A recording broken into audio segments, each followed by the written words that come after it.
Assalamualaikum warahmatullahi wabarakatuh. Alhamdulillahi rabbil alamin. Wassalatu wassalamu ala asyrafil anbiya'i wal mursalin Nabiina Muhammadin wa ala alihi wa sahbihi ajma'in. Wa ba'd. Ikhwani fillah, azzalallahu wa iyyakum. Kita masuk pada bab tahrim la'ni insan bi'ainihi aw dabba. Bab tahrim la'ni insan bi'ainihi aw dabba. Bab diharamkannya melaknat seseorang secara khusus atau melaknat seseorang dengan menunjuk atau menyebut namanya, dan juga dilarang melaknat binatang tunggangan. Dari Abu Zaid Thabit bin Dhahhak Al-Ansari radhiyallahu anhu.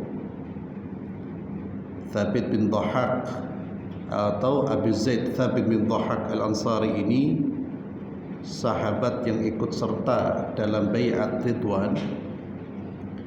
Bai'at Ridwan terjadi pada peristiwa Hudaybiyah pada tahun 6 Hijriah. Dan orang-orang yang ikut Bai'at Ridwan ini mendapatkan sanjungan dari Allah Subhanahu wa taala. Allah Azza wa Jalla berfirman, A'udzu billahi minasyaitonir rajim. Laqad radiyallahu 'anil mu'minina idh yubayyi'unaka tahta asy-syajarah. Allah ridha terhadap orang-orang beriman yang membaiatmu ya Muhammad sallallahu alaihi wasallam tahta asy-syajarah, di bawah pohon. Baiat ini terjadi karena peristiwa tidak kembalinya utusan dari Islam ketika bernegosiasi dengan orang-orang musyrik, yakni Utsman ibn Affan. Utsman diutus kok tidak balik-balik, tidak kembali, maka kaum muslimin berbaiat. Dan orang-orang yang ikut baiat itu adalah orang-orang yang diridhai oleh Allah Subhanahu wa taala. Salah satunya adalah perawi hadis ini, Abu Zaid Thabit bin Dhahhak Al-Ansari. Beliau berkata, bersabda Rasulullah sallallahu alaihi wasallam, "Man halafa ala yaminin bimillatin ghairil islami kadziban muta'ammidan fahuwa kama qala." Siapa yang bersumpah dengan agama selain Islam secara dusta dengan sengaja, maka dia seperti apa yang dia ucapkan. Ini dicontohkan ka'an qal, seperti orang berkata, wallahi, demi Allah, jika saya melakukan perbuatan ini, kalau saya melakukan perbuatan ini, saya jadi Yahudi atau saya akan jadi orang Nasrani. Maka dia dianggap seperti apa yang dia ucapkan. Fahuwa kama qala, ay idza arada at-tadayyun bidzalik wal azm alayhi in fa'ala dzalik fayasiru kafiran halan li'anna al-azma 'ala al-kufri kufrun. Kalau dia bersumpah itu, saya kalau berbuat ini, atau antum kalau berbuat ini, saya akan jadi Yahudi, saya akan jadi Nasara. Kalau dia bersumpah itu, ya, kalau bersumpah pasti dengan menggunakan lafaz sumpah, demi Allah, wallahi billahi wa tallah, itu lafaz sumpah. Kalau dia bersumpah, ya saya akan jadi Yahudi, saya akan jadi Nasara. Kalau dia ngomong seperti itu, ya, dengan ucapan yang disertai dengan kesungguhan dan keinginan hati, maka dia betul-betul jadi orang kafir. Jadi kalau dia ngomong saya akan jadi Yahudi, itu memang dia serius, ya. dan dia ada azam, tekad untuk jadi Yahudi, walaupun dia masih mengucapkan kata-kata tersebut dalam konteks sumpah, maka dia sudah jatuh pada kekafiran.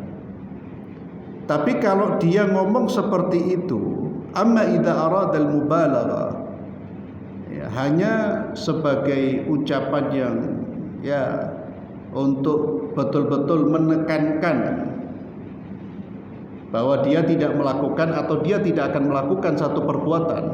Jadi kalau saya melakukan perbuatan ini saya akan jadi Yahudi. Ucapan dia saya akan jadi Yahudi itu untuk menegaskan bahwa dia tidak mungkin akan melakukan perbuatan ini. Maka ucapan tersebut tidak menjatuhkan dia pada kekufuran, tapi itu ucapan yang haram. Ya, orang kalau bersumpah wallahi saya akan jadi Yahudi atau saya akan jadi Nasrani, itu adalah ucapan yang haram. Tidak perlu sumpah dengan sumpah-sumpah seperti itu. Itu termasuk fama'siyatun, ya, yastaghfirullah minha. Itu adalah kemaksiatan yang dia harus beristighfar, memohon ampun kepada Allah dari ucapan tersebut. Kemudian wa man qatala nafsahu bi syai'in udziba bihi yaumal qiyamah.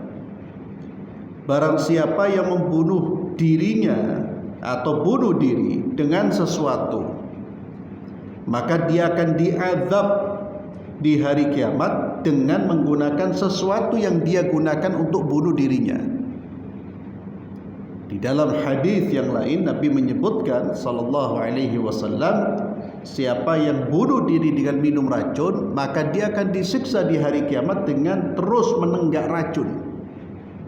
Ya, tidak berhenti, dia terus menenggak racun. Siapa yang membunuh dirinya dengan menusuk dirinya dengan benda tajam, maka di hari kiamat dia akan disiksa dengan cara dia bunuh diri. Maka dia akan disiksa dengan membunuh, dengan menusuk-nusuk dirinya sendiri.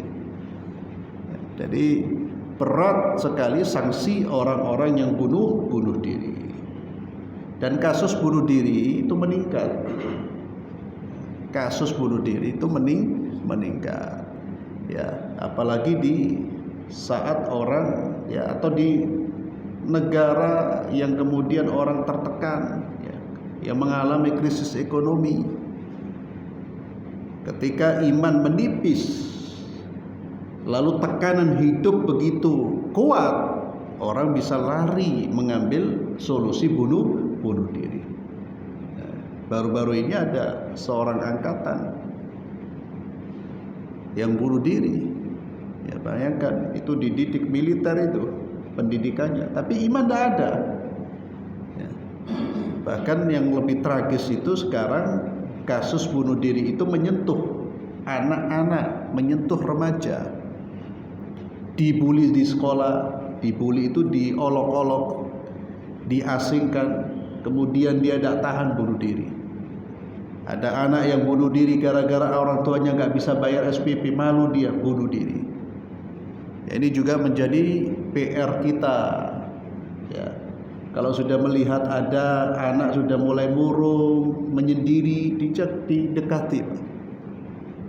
Atau bahkan ada anak yang sudah berani mengatakan saya akan bunuh diri, itu jangan dianggap guyon.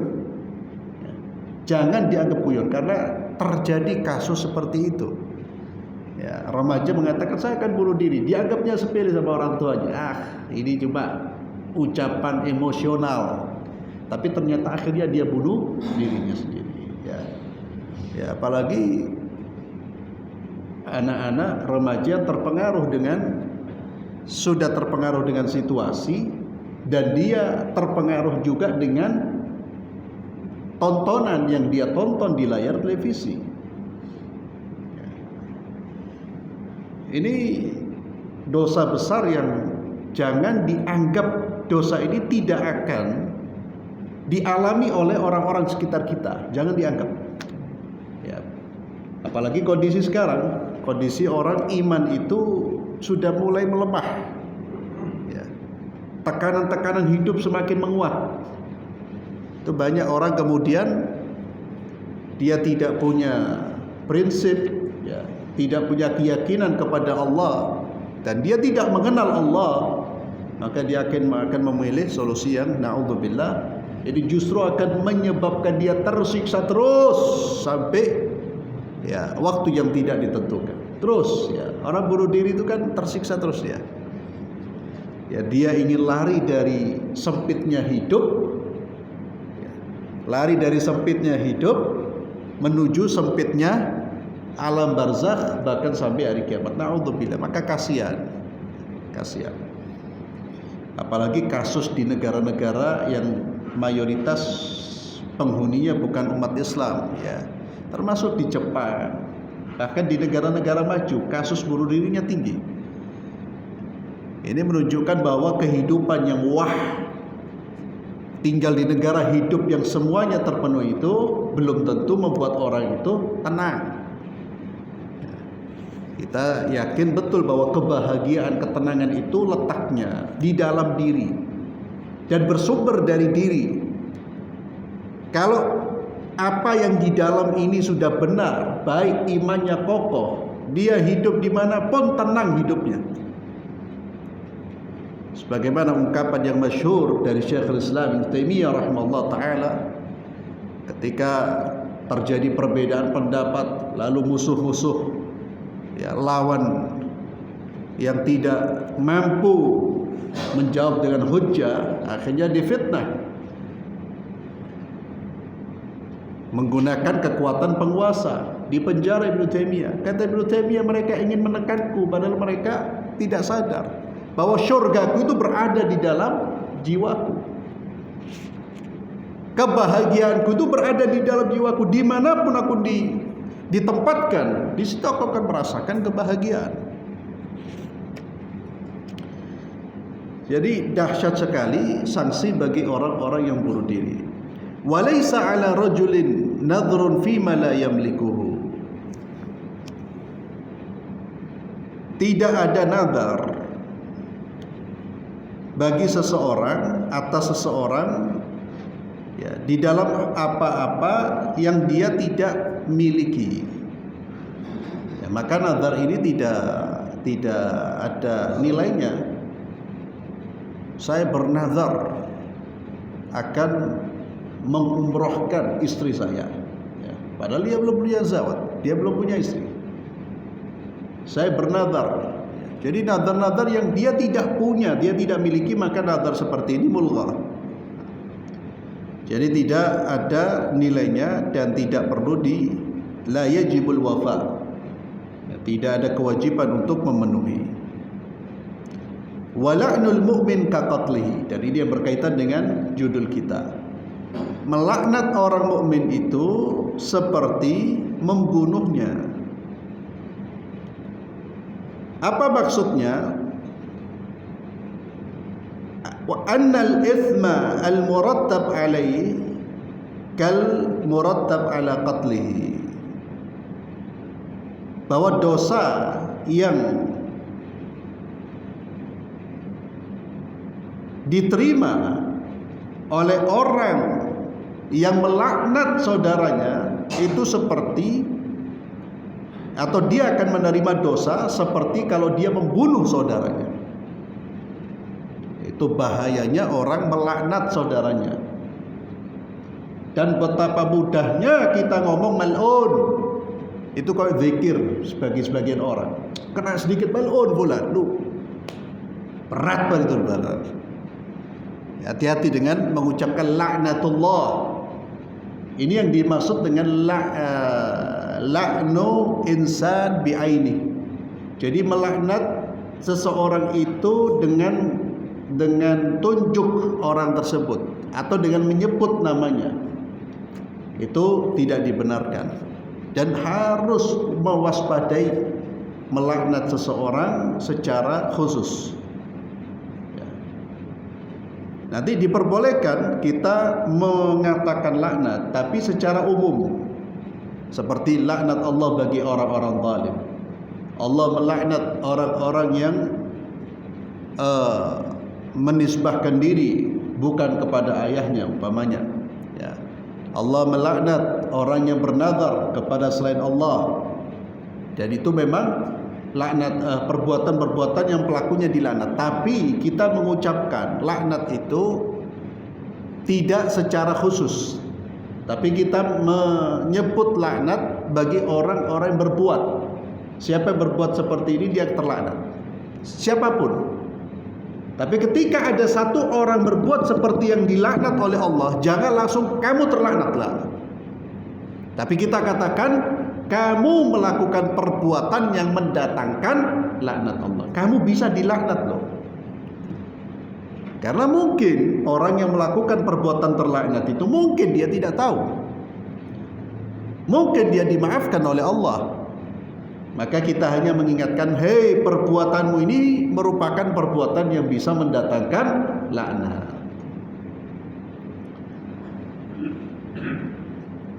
Maka di sini disebutkan ta'zimul la'n lil muslim wa annal itsba. Bahwa besarnya dosa atau ta'zim itu pengagungannya. Jadi seseorang harus menganggap besar dosa melaknat seorang muslim. Ini peringatan keras agar kita tidak melaknat saudara kita. Kemudian Abu Hurairah radhiyallahu anhu, beliau berkata, bersabda Rasulullah sallallahu alaihi wasallam, la yanbaghi lisiddiqin an yakuna la'ana. Tidak patut bagi orang yang membenarkan Allah dan Rasulnya, orang yang selalu membenarkan Allah dan Rasulnya, atau orang-orang beriman, tidak patut bagi orang beriman menjadi tukang laknat. Artinya suka melaknat itu bertentangan dengan nilai-nilai keimanan. Kalau dia betul-betul benar imannya, jujur imannya, kuat imannya, dia tidak akan menjadi orang yang mudah melontarkan kata-kata laknat. La yanbaghi, dan tidak patut orang mengaku beriman kok lisannya suka melaknat saudara-saudaranya. Kemudian dari Abu Darda radhiyallahu anhu, beliau berkata, bersabda Rasulullah sallallahu alaihi wasallam, la yakunul la'anuna syufa'a wala syuhada yaumal qiyamah. Rawahu Muslim. Para tukang laknat di hari kiamat mereka tidak akan punya atau tidak diberi kesempatan untuk memberi syafaat. Tidak diterima syafaatnya, dan juga tidak diterima syahadah, kesaksiannya. Artinya apa? Kedudukan orang yang suka melaknat itu dianggap seperti orang-orang fasik. Man ya'tadu la'nan nasi fid dunya fasiqun. Siapa yang suka melaknat manusia di dunia, dia itu fasik. Orang fasik dia tidak punya kesempatan untuk memberi syafaat kepada saudara-saudaranya. Karena orang yang memberi syafaat itu ya biasanya orang baik. Dia dimuliakan oleh Allah untuk bisa memberi syafaat. Syafaat itu memberikan pertolongan kepada saudaranya di hari kiamat. Orang-orang saleh, orang-orang baik itu nanti punya hak untuk memberikan syafaat. Orang yang suka melaknat tidak akan diberi itu, karena dia bukan orang baik, dia orang fasik. Fasik itu keluar dari jalur ketaatan. Dan syahadat itu kesaksiannya tidak akan diterima. Sama seperti di dunia orang yang menjadi saksi itu harus orang adil, orang yang terpercaya. Orang yang suka melaknat ditolak syahadatnya. Berarti mereka bukan orang-orang yang bisa dipercaya, bisa dianggap sebagai orang yang adil.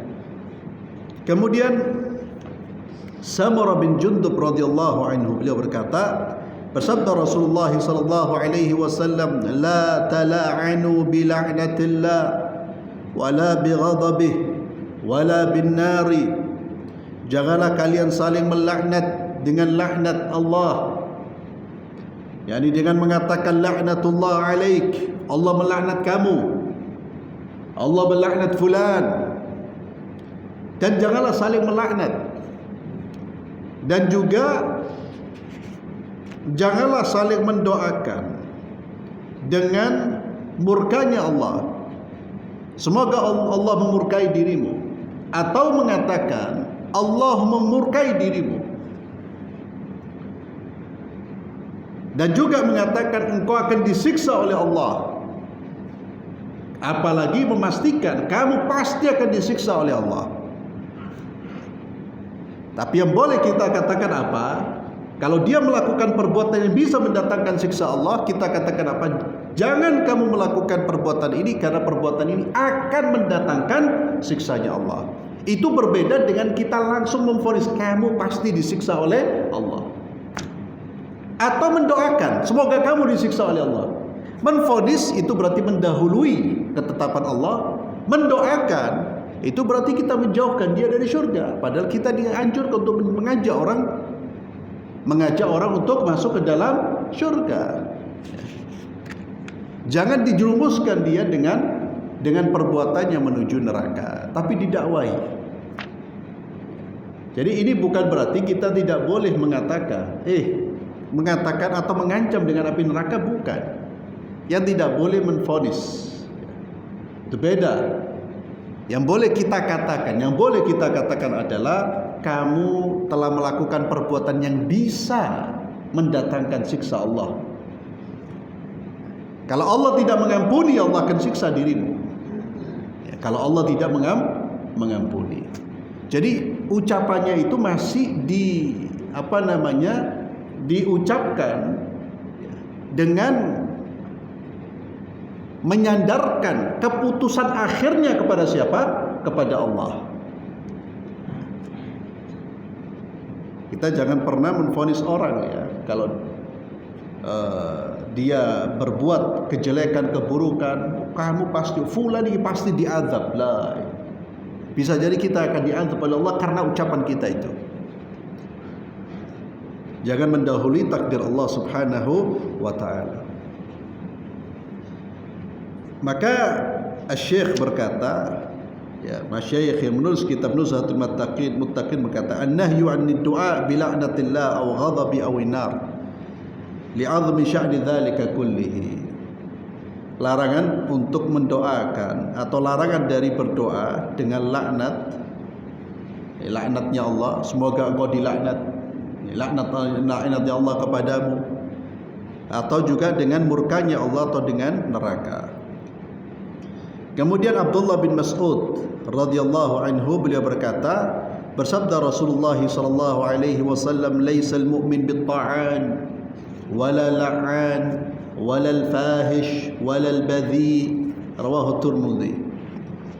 Nabi sallallahu alaihi wasallam bersabda, orang beriman itu ya, bukanlah orang yang suka mencela.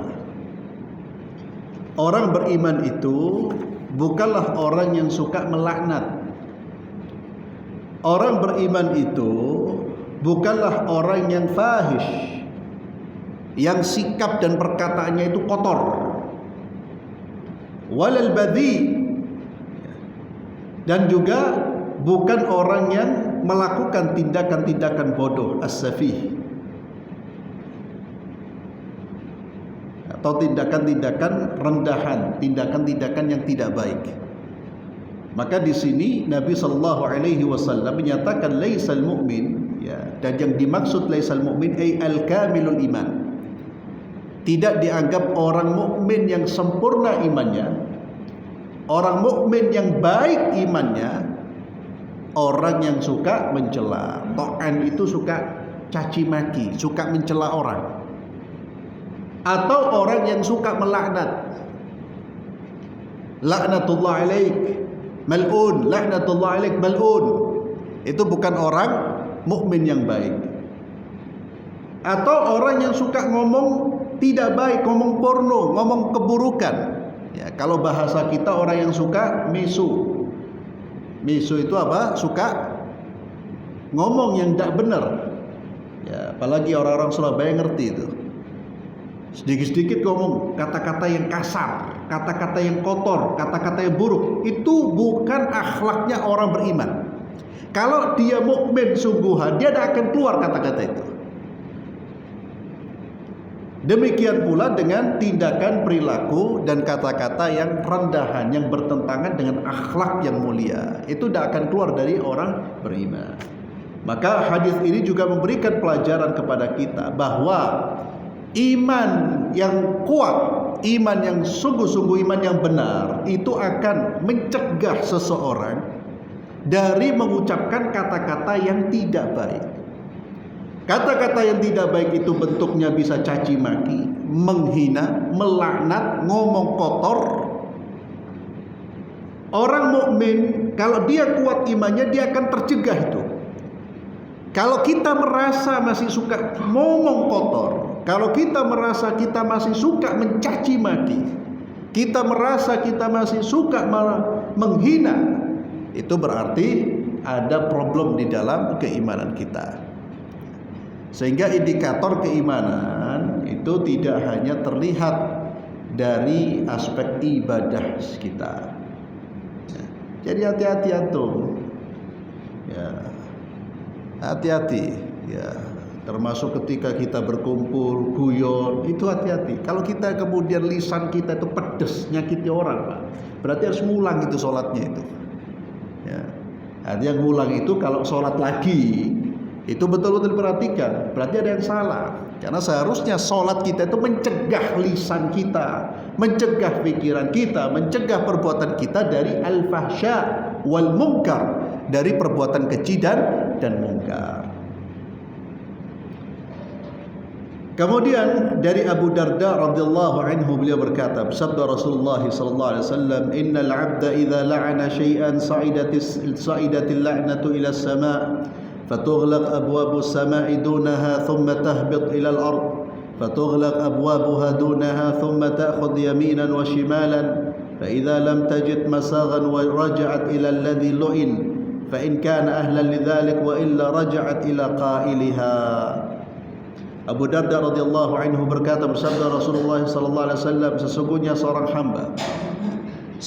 seorang hamba jika melaknat sesuatu, la'ana syai'an, sesuatu apapun itu, sa'idatil la'natu ila sama, maka laknatnya ini akan naik ke langit. Fatughlaq abwabus sama' dunaha, dan pintu-pintu langit akan tertutup, tidak akan menerima laknat ini, sehingga laknat ini kembali ke bumi. Ketika dia mau masuk ke bumi, ditutup pintu-pintu bumi. Dan laknat ini mencari jalan, keliling dia mencari tempat, tidak diberi tempat. Dia ke kanan, ta'khud yaminan wa shimalan, dia melari ke arah kanan, lari ke arah kiri, tidak dapat tempat. Sehingga ketika dia tidak mendapatkan tempat untuk berdiam, maka laknat ini dia akan kembali kepada orang yang dilaknat atau benda yang dilaknat. Kalau benda itu memang betul-betul terlaknat di sisi Allah, kalau yang dilaknat itu tidak terlaknat di sisi Allah, laknat itu kembali kepada orang yang mengucapkan, dia yang terlaknat. Bahaya sekali ya ikhwan fillah. Ketika orang melontarkan kata-kata laknat itu akan lari dia, dan bumi langit tidak menerima itu. Kalau yang dilaknat itu bukan orang yang terlaknat menurut Allah, laknat itu kembali ke mana? Ke orang yang mengucapkan. Ya Allah. Makanya manusia itu bisa dilaknat oleh Allah dalam sekejap. Kenapa? Karena dia mengucapkan, mengeluarkan kata-kata laknatullah. Bisa terlaknat. Dan antum tahu apa arti laknat itu? Laknat itu artinya dijauhkan dari rahmat Allah.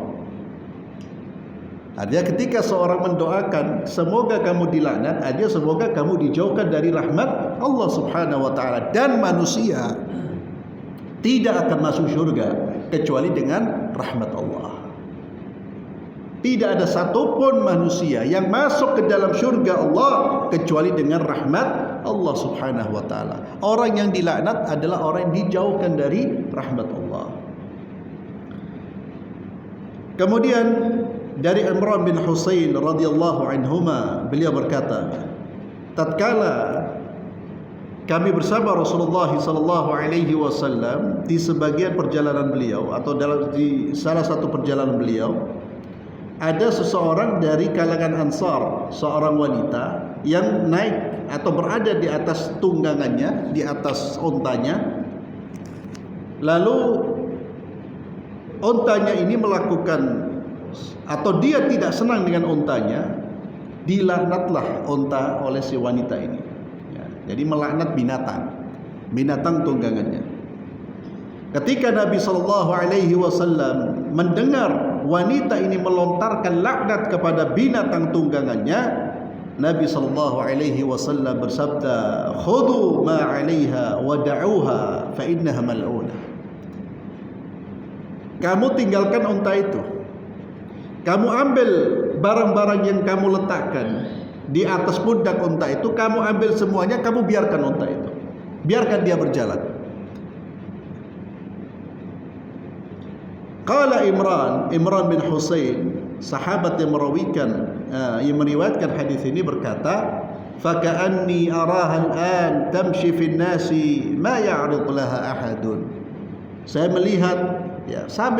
melihatnya sekarang, dia unta itu berjalan kemana-mana dan tidak ada satupun orang yang menyentuh. Jadi unta dilaknat, kata Nabi, sudah, kamu turun, ambil semua barangmu. Jangan-jangan memang dia nanti betul-betul terlaknat. Dan jangan naik pada satu benda yang dilaknat.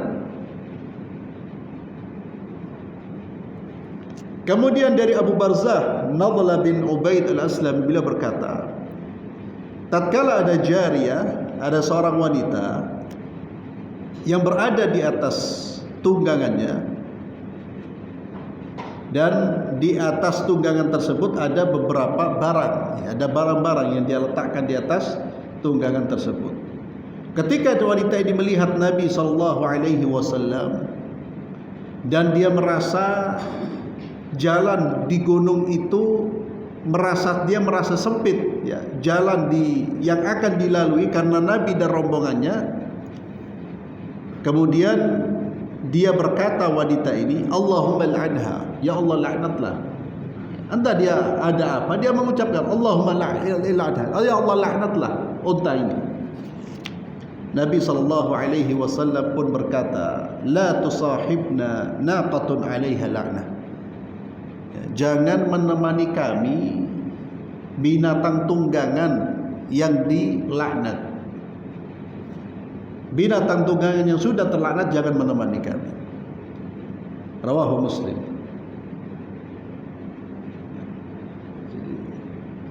Kemudian Al-Imam An-Nawawi rahimahullah mengatakan, wa'lam anna hadzal haditsa qad istashkal ma'na. Ya, ketahuilah bahwasanya hadis ini terkadang tidak difahami maknanya atau menimbulkan permasalahan. Padahal tidak ada iskal, tidak ada permasalahan di dalam hadis ini. Ya, yang dimaksud larangan dari binatang yang sudah dilaknat agar tidak menyertai rombongan, itu bukan berarti binatang tersebut tidak boleh dijual, tidak boleh disembelih, tidak boleh dinaiki. Ya. Selain menemani Rasulullah SAW. Akan tetapi semuanya itu kullu dzalika wa ma siwahu min at-tasarrufat jaiz la man'a fihi minhu. Ya. Jadi binatang tadi itu, binatang yang dilaknat itu jangan sampai kemudian ketika ada orang umpamanya dia melaknat tunggangannya, lalu kemudian dia berpikir berdasarkan hadis ini berarti tunggangannya harus dilepas. Ya. Tidak, ini berkaitan dengan kasus, ya, di zaman Rasulullah SAW dan yang menyuruh untuk melepaskan itu siapa? Nabi Muhammad sallallahu alaihi wasallam. Yang menyuruh untuk melepaskan Nabi Muhammad sallallahu alaihi wasallam. Tapi hukum ini tidak bisa diterapkan untuk semua binatang yang kemudian orang melaknatnya. Ini yang dimaksud. Jadi artinya kalau ada binatang yang kemudian orang melaknat, karena seringnya ngomong laknat sampai binatangnya pun dilaknat, kambingnya pun dilaknat, maka bukan berarti binatang ini kemudian dilepas, tidak boleh dijual, tidak boleh disembelih, tidak boleh ditunggangi. Diperbolehkan.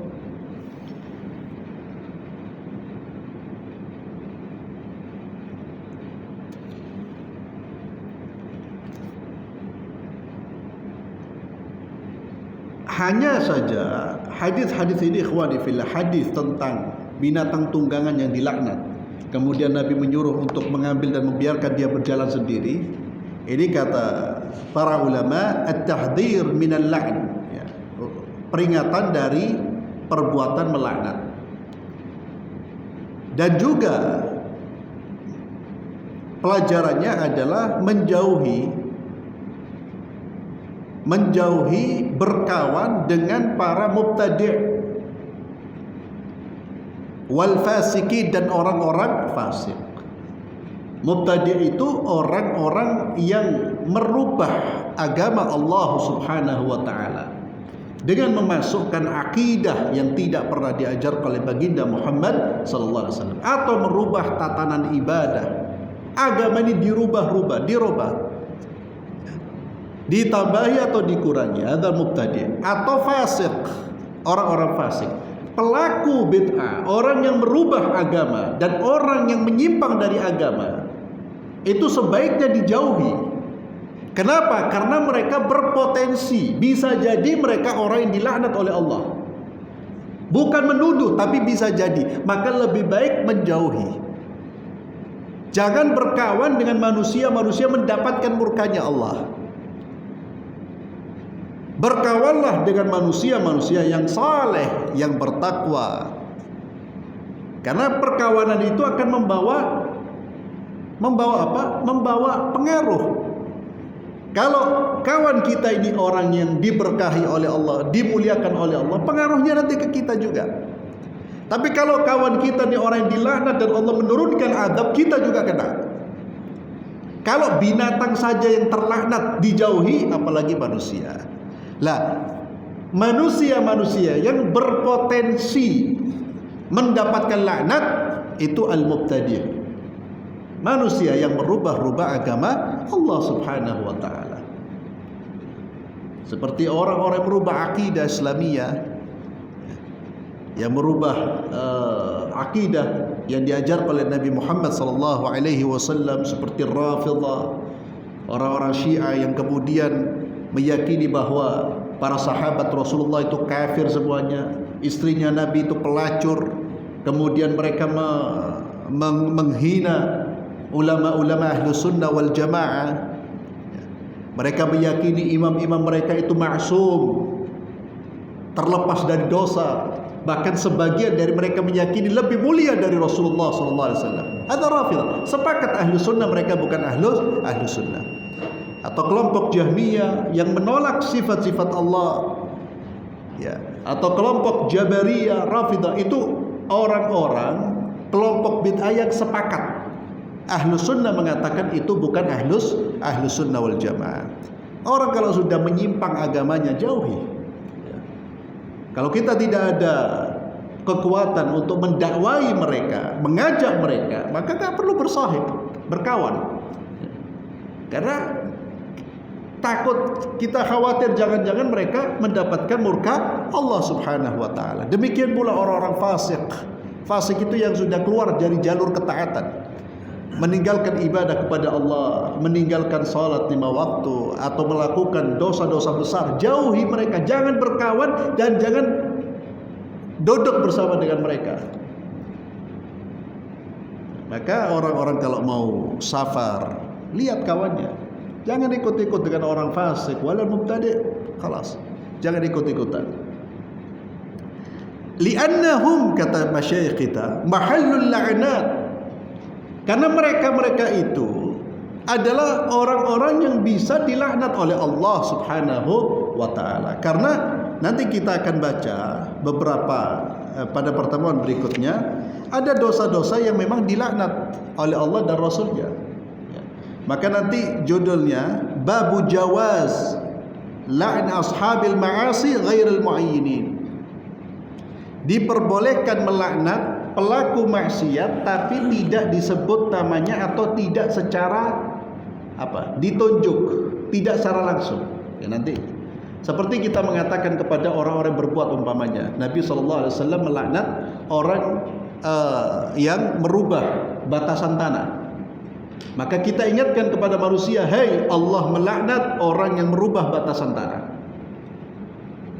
Tapi ketika ada orang merubah batasan tanah, sebaiknya kita jangan mengatakan kamu terlaknatlah. Itu muayyan namanya, menunjuk langsung. Tapi kita katakan, hei, perbuatanmu ini perbuatan yang dilaknat oleh Allah. Perbuatanmu itu beda.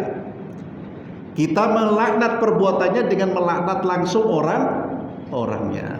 Maka yang lebih hati-hati jangan melaknat orangnya. Dan kita katakan, perbuatanmu ini perbuatan yang bisa mendatangkan laknat. Atau Nabi mengatakan perbuatanmu adalah perbuatan yang terlaknat. Maka berhentilah sebelum betul-betul laknat Allah itu datang kepadamu. Wallahu a'lam bissawab. Kita akhiri dengan doa kafaratul majlis. Subhanakallahumma wabihamdik, asyhadu an la ilaha illa anta astaghfiruka wa atubu ilaik. Assalamualaikum warahmatullahi wabarakatuh.